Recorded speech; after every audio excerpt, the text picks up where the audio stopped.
first video in the new garage. You can see we got the walls painted. We're just gonna wait on the floors to get done. They'll be in another few weeks, and then we'll be rolling full time in here. But most importantly, we're here to talk about the first gen Coyote Swap into an early S197. And I'll be going over all the parts and systems and what it's gonna take to swap that car. Becoming a more popular swap. And mechanically, it'll bolt right in. I'll go over all that stuff, but I'm really going to focus on the wiring side of things, because that's the hardest part if you don't go with a control pack. And even if you do go with a control pack, it's going to take still a little bit of wiring to make your gauges, air conditioning, cruise control work. But what I'm aiming for is to not use a control pack and have all the systems work like they should when the car was a 3-valve. So the first system I want to go over is the fuel system to make this swap work.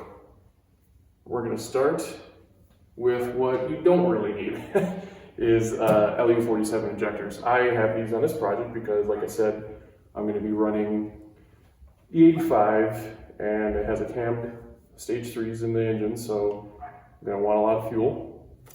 So not necessary. Stock injectors will work fine. That'll be all kind of covered in my cost breakdown. Second item of business is the Corvette fuel filter. So very popular in even like Fox Body or any normal Coyote Swap. Wix part number right there. And we have a couple fittings on there. So what happens is you get fuel going in. This will be the stock line coming in from the fuel pump, and then the smaller line here is going to be your return, and this one will feed to the rails.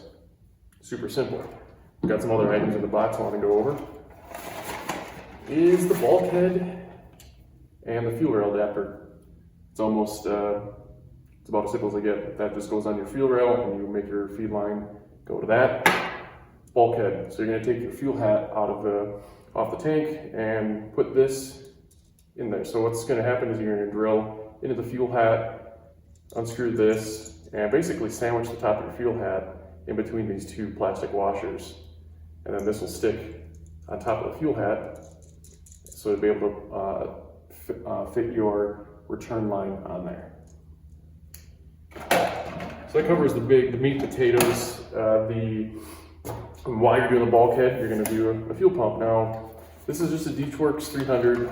I'm fairly certain it's actually a 340 liter Ballard. Actually, it does say that on there, but the model number is a 300M. Doesn't make much sense, but there you go. There's part number on that. That's just an upgraded 3-valve pump, and you'll do that while you're kind of doing your bulkhead things. And these other items here are just your standard fittings and hoses. So there's your hose end lines, hose ends. I've got a straight one, 45. I'm going to be using at the fuel rail to kind of mimic the way the stock one comes off the rail towards the strut tower. Another straight one, and a 90, which I'm going to use for the return at the fuel hat, and 6A in line. 10 feet of it should be enough to get your return line made and the fuel feed. All right, next item on the table, as you can see, is the accelerator pedal and a computer.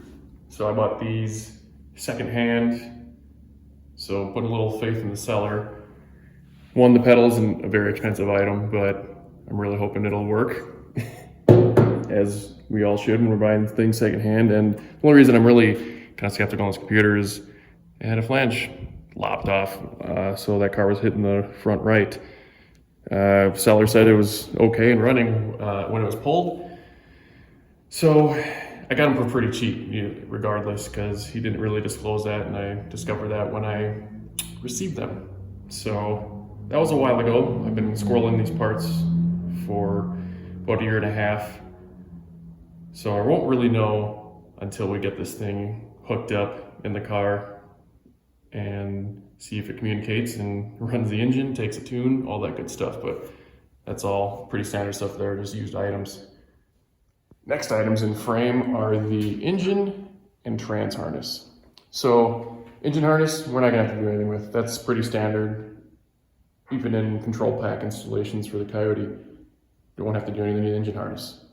Have I said we didn't have to do anything? Great. Okay. So trans harness, we're gonna have to do one thing for sure, is to extend the speedometer sensor to accommodate the sensor on the 3650 transmission being on the other side and a little further back than the TR6060. So this trans harness is actually called a battery harness. It's from the 13 to 14 GT500s, and they're still available. And these items, like I said, if you can get these with your pull-out, with your engine, great, because you're gonna save a lot of money. You know, the engine harness is $250, $300. That's $200. Obviously, I'm not using a pull-out, but you know, I will break down these costs, but what I'm trying to get at is that it'll benefit you if you can get these from a car. Now, I like the new items because there's no road grime on them, everything's all brand new, and you're almost guaranteed that there's not gonna be any wires broken, causing any headaches down the road. Next item is a little more on the mechanical and driveline side. Now, if you think your stock clutch is in good shape, great, it'll work.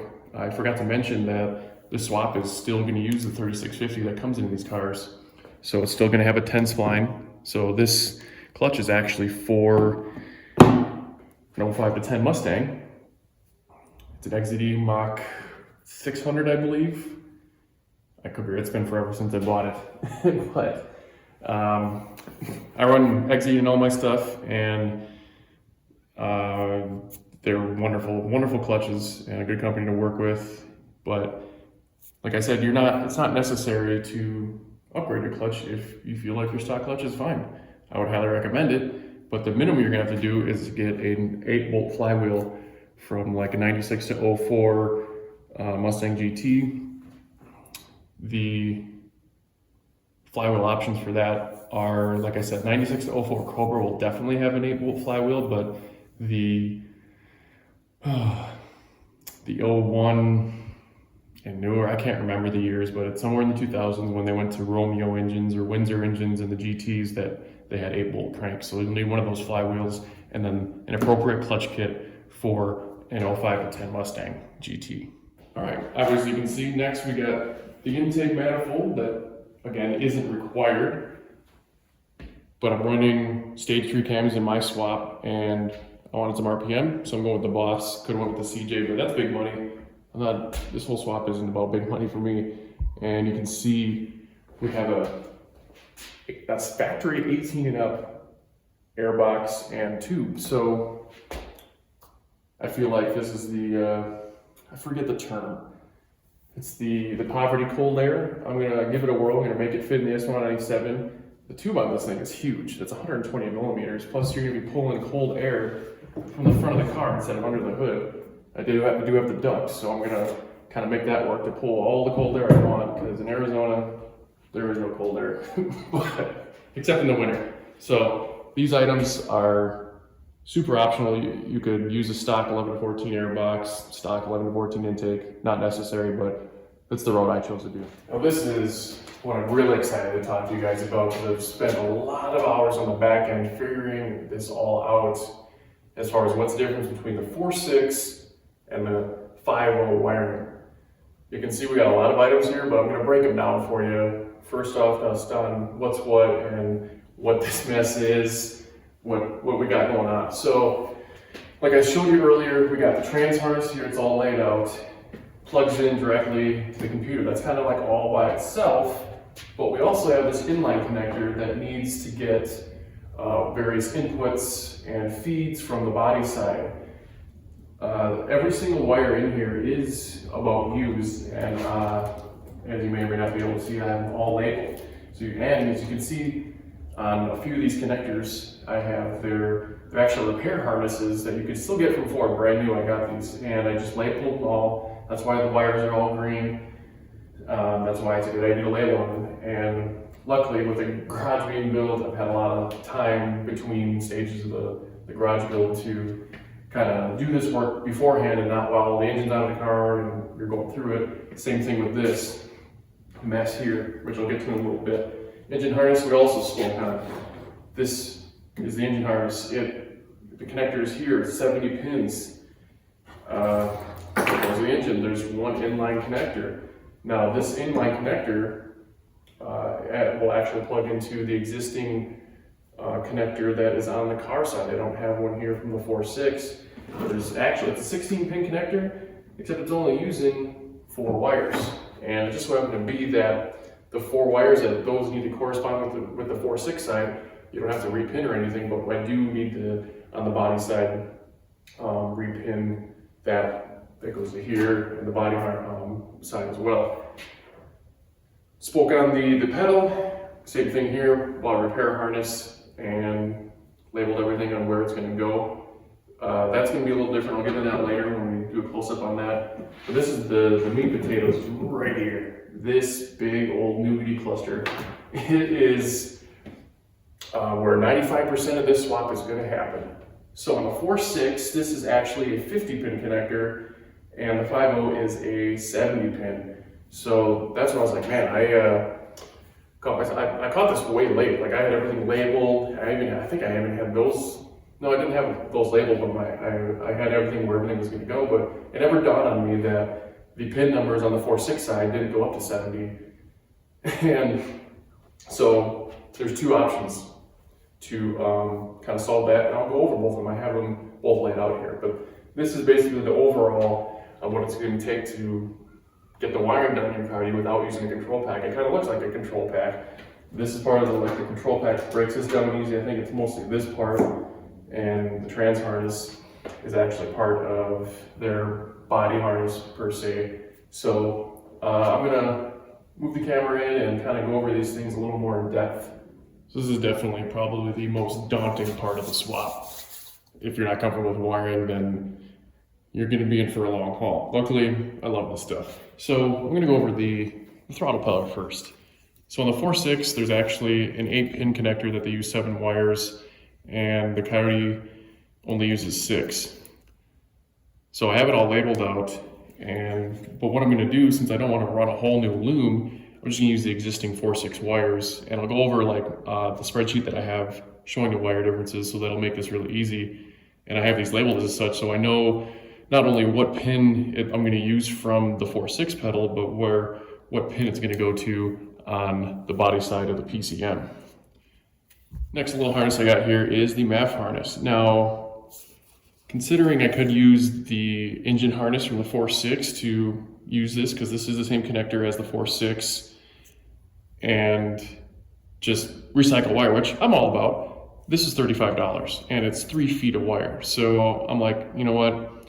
Let's just make it one thing to our length. It's going to go to the body harness. That's why the big reason why we have to do this harness separately is because the 4.6 mass airflow is actually part of the engine harness. It would have been way easy if the Coyote mass airflow was part of the engine harness as well, but they decided to move this to the body side, which makes sense because no, it doesn't really make sense to me, but I can see why they did it without going too wild on a tangent. So it's a 6-wire connector. We're only going to use 4 of these wires. The 4.6 one, I believe, uses all 6. So it's another example. There's a few connectors in here like that. Like as far as the pedal too, it uses the 4.6 seem to use more numbered pin connectors than the Coyote. So that's that portion. So the next item is the body side of the PCM harness. It can look very daunting if you're not familiar with wiring, especially in engine management stuff. There's a lot going on. So like I said earlier, the 4.6 portion of the body side of the PCM connector is a 50 pin, the Coyote 70 pins. We're still only using like probably 50 pins, but I guess they wanted to make some room. Obviously, you can see that it definitely needs it. The solution I'm using here is, this is off of a junkyard car. It's off of a 1114 GT, and I think this will be my favorite way to do this because now you're going to have really good reference to all the colors. This is all the 5.0 stuff. So when I'm going to break down the wiring diagrams and what I did there to figure how, where everything is going to go on the 4.6 side is going to come in handy because you're going to look at all these colors and feel better and confident that you're splicing the right wires to the 4.6 side. Now there was another option I was considering in doing before I went the used route, was sourcing a new connector and making your own pins. Now, I was really hoping that Ford would have this connector in a repair style, so they would all be, you know, just all green, label it, you have plenty of wire to work with. But this is the best I could find as far as sourcing a brand new part.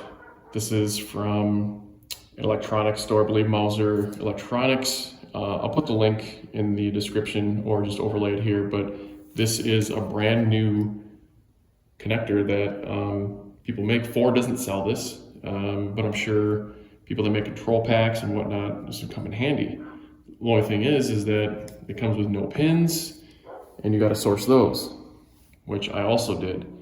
So that can be very tedious and even more daunting if you're not used to doing this type of work. So you got to have the right crimpers and everything. And then the other big downside is, unlike the factory stuff over here, the color wires you're going to use are going to be up to you. And if you don't have a loom of, you know, tan and red wire tracers, you're going to be shooting in the dark a little bit if you don't have these pin numbers right corresponding to the 4.6. So you're probably wondering, how the French toast did I figure out which wires are going to go where? Like, it took a lot of hours on the back end, and the secret to the sauce are these two wiring diagram books.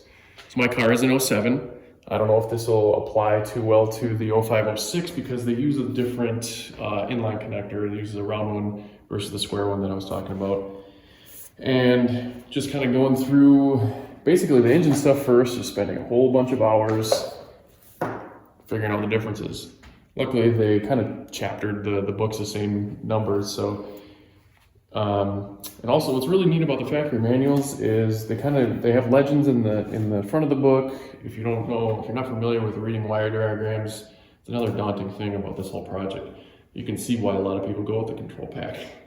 But me, I wanted this to look as factory as possible. There's other solutions using the control pack and having all the gauges work. Then you have to keep the 3-valve PCM. I didn't want two computers. So literally I just went back and forth.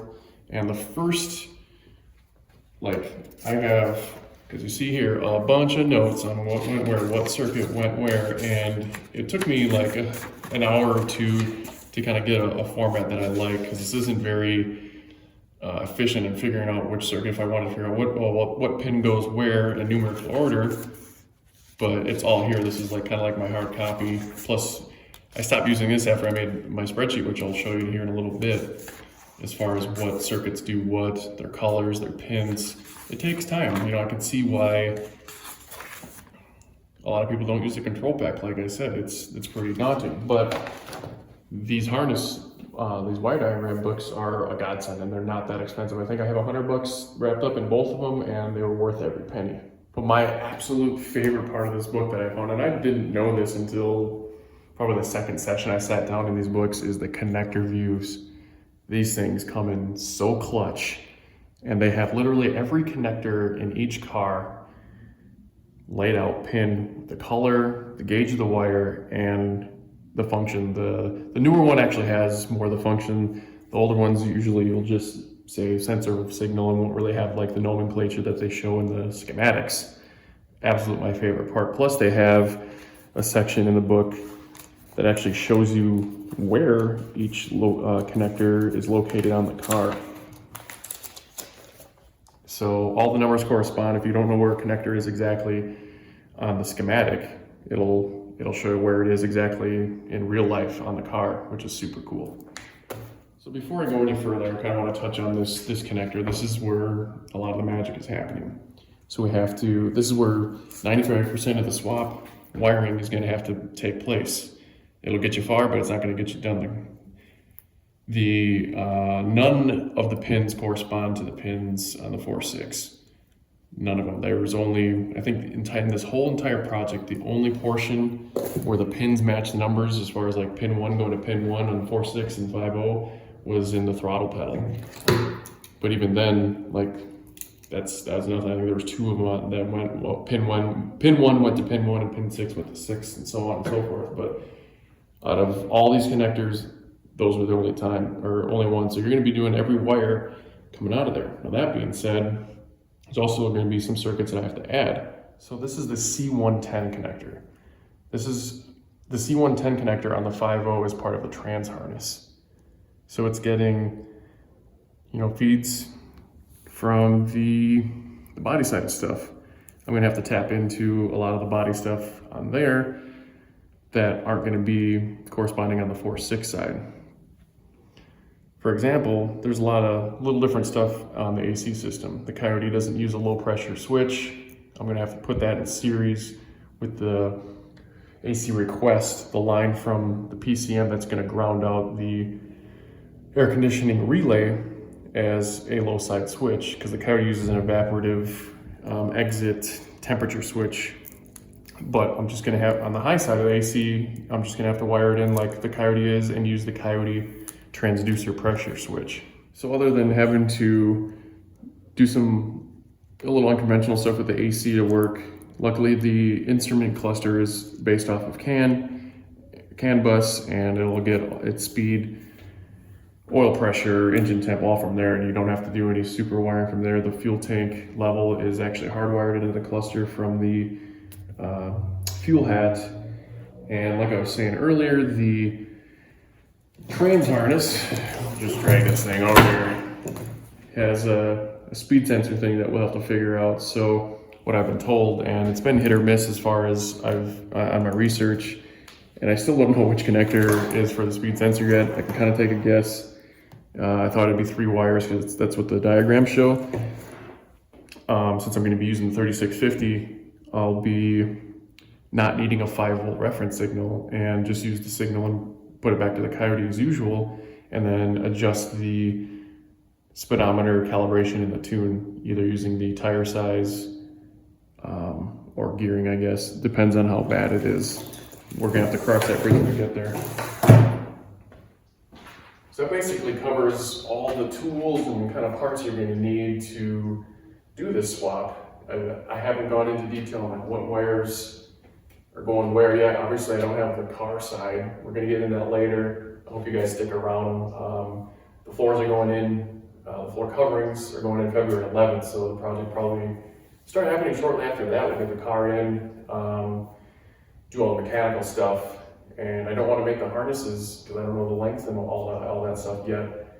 But most importantly now, I want to kind of show you the spreadsheet or another tool that I've come up with to kind of keep track of where you're at when you're doing this wiring. Like, you could be in the middle of this and you got a wire done, or you forget which pin is where or where pins start, because they'll kind of have it labeled different in the book versus real life. It might you might lose track in your head, but I want to show you that as far as helping you out in the swap. And then finally, we'll go over the cost stuff, which is always a good discussion. All right, so here is the tool that I kind of created to allow myself, and if anybody's interested, to do this swap and keep your head on straight. So what it is kind of an interactive spreadsheet. Not only is it going to show you the pin for the 5.0, so all this stuff on the pin or on the 5.0 side is the pin, what it does, and the color wire, all the pins, whether they're used or not. So that's 1 through 70.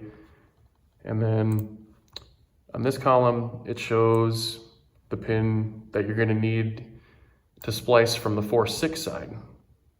Its function, which usually goes hand in hand. 95% of the circuits are labeled the same, and kind of got little notes on if anything's different as far as, like, as you can see, the pedal side, they do label stuff a little differently, but it's telling you which pin on the pedal connector goes to what. Plus I got tabs on here for the pedal itself, so that when I get to the pedal side and I'm under the dash, I can just swap the pins from what I know is on the 4.6. So what's cool about this is that I made it kind of interactive. As you can see, this little table here is the connector itself, and kind of how it's labeled in the wiring diagram book. So you got one row after the other, and they correspond to where they are. So as you can see, some of them are green already because they don't get used. obviously got not used. So they're already going to be checked off. So as I was saying, this is going to keep your head straight. So let's say the first wire to swap is on pin 2 on the body harness side. It's a blue color, which using a used connector is going to come in handy, so you know, and that's going to be your MAF return. So this actually is going to be that Ron Francis wiring I was showing you earlier is going to be connected to that, and it's going to go in pin 4 of that MAF. So when it comes time, I'm going to have this laptop out here doing the swap, have it under the hood, hook this wire up, boom, done, it's green, and so on and so forth. So there are little things that are different as far as like the alternator wiring is part of the engine harness, but then that goes to an inline connector, and I have that all figured out. So the inline harness, as you can see, this is the one that has 16 pins, but it's only really using 4 wires on the Coyote side, but they all correspond. So I really could already have, you know, the ones that already correspond green and stuff, but there's going to be other wires on the 4-6 side that I'm going to have to pay attention to and swap over to the C110 inline connector, which is another flat connector, and I'm pretty sure these things connect to each other too, so you have to be careful about that. It's the same story here. I just labeled everything what the 5.0 function side is doing, because I'm not going to be repainting stuff. I'm just going to be accommodating the 5.0 harnesses on the 4.6 body side. You know, regular notes here and that. The MAF is super simple. Probably go hand in hand when we get to the body side and get to the MAF stuff, and just go back to the MAF and do it at the same time. Same thing with the accelerator pedal harness. So that's kind of like my little cheat sheet I got going on there for keeping your head on straight. And there's some part numbers in here as far as like the connectors, the repair harnesses and whatnot. So I'm not sure if, how to offer this up. Like, there's a lot of hours invested in this, and I'm not sure if I'm just going to give this away for free, but we'll see. You know, it's not going to be an astronomical if I do offer it for sale, because there's a lot of, you know, proprietary knowledge that you could get yourself for free, but it's going to cost you a wiring diagram and hours of your life. So we'll see what happens. Now, here's the real fun. Cost. Everything that you've seen on this table that I've talked about, I have put the number down. I updated the prices even, because a lot of the stuff I bought, you know, over a year and a half ago, and kind of looked at the price. Some stuff's changed, some stuff went up. But I have everything kind of broke down as far as what you need for harnesses, their part numbers, their cost, and kind of categorized over here is total. And I have over here what everything would cost on what kind of direction you take with your swap. So with my swap, looks like it costs, just without the engine, is almost $3,750. So what that means, I have used a Boss Intake 85 upgrade fuel system parts, but I'm also using an electronic rack, which I already have this car swapped. So that's all in this factor. Like in the spreadsheet, you can see where I have costs deducted depending on what I use, because some people want to use their hydraulic power steering. You're gonna have to add that, and I'll go over that real quickly. But the missed stuff like the electronic rack is all factored into what it costs me. So that's what it costs me to do the swap, essentially. Now, if you factor in the motor, depends on how much you get one for. So I would say it's still under 10 grand. This is if you do all the work yourself, of course. So the next total here is everything new. Let's say you bought a brand new long block, or in my case, a used long block. I don't think you can buy new long blocks from Ford, but let's say you do a 3-2-1 swap or something like that, where there's no engine harnesses included. You know, you got to get the power by hour speed drive. There's no and you're not using E85 or Boss intake manifold. So that's like new clutch, new exhaust, everything new. That's even if you went to Ford and wanted to buy a brand new computer. They are not cheap. As you can see, that's what I looked up on Tasket Parts for like a 2012 Mustang. It's $600. That's bananas. So that's kind of like if you really want everything new and don't care about the cost. So that's definitely going to be an over 10 grand swap as far as dollars concerned. Now this one is kind of my favorite. We're talking bare bones, and I believe we're using electronic rack as well. So this is with like a really good junkyard pull out. All the harnesses are included. You included the air box, the MAF, the flywheel, alternator, because even I had to nickel and dime the alternator in here. So that's why my cost is a little higher, but I still think it's pretty reasonable for kind of piecing things together. And using electronic rack, you know, that's going to be your cheapest way to get power steering, is to use an electronic rack. You can get one from a V6. I did the same thing. It just hooks up to the CAN bus system, and the trans harness is going to give it the big power already. So it's really simple to use and a lot easier, and you have no power steering messes. I'm a big advocate of electric steering. So that's the cheap way.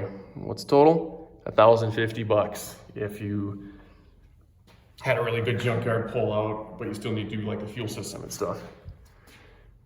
So this here is a breakdown of my cost of the fuel systems, or the category of the stuff that it cost me to, or it would cost somebody to do the swap if they kind of bought brand new stuff, like the harnesses, the fuel system there. This is with going to 85, I believe. Yep, so that's how much it cost me to go 85 and do the conversion. The AC brackets, I had to get an AC bracket. I'm gonna use the 4.6 compressor. Management, that's all the stuff new. Like if you were to get everything new in this category for the pedal, the computer, all that good stuff. Drivetrain, that's using a new clutch, that stuff, and exhaust, new headers, and all that. So it's really, you can take it with a grain of salt. This is just what I came up with. This is what I actually paid. And you can see the prices is about a month old now, so they should be fairly accurate. So that wraps up the first video of this series of doing a Gen 1 swap in an early S197. I'm super pumped to share this with you. I've been wanting to do this a long time, kind of do a little more in-depth video than I usually do, kind of go over some things that aren't covered in the internet and kind of consolidate everything and show you what I've found out. We'll be getting going on this project probably within a month or so. So if you like this video, hit that like button, please consider subscribing, and we'll see you in the next one.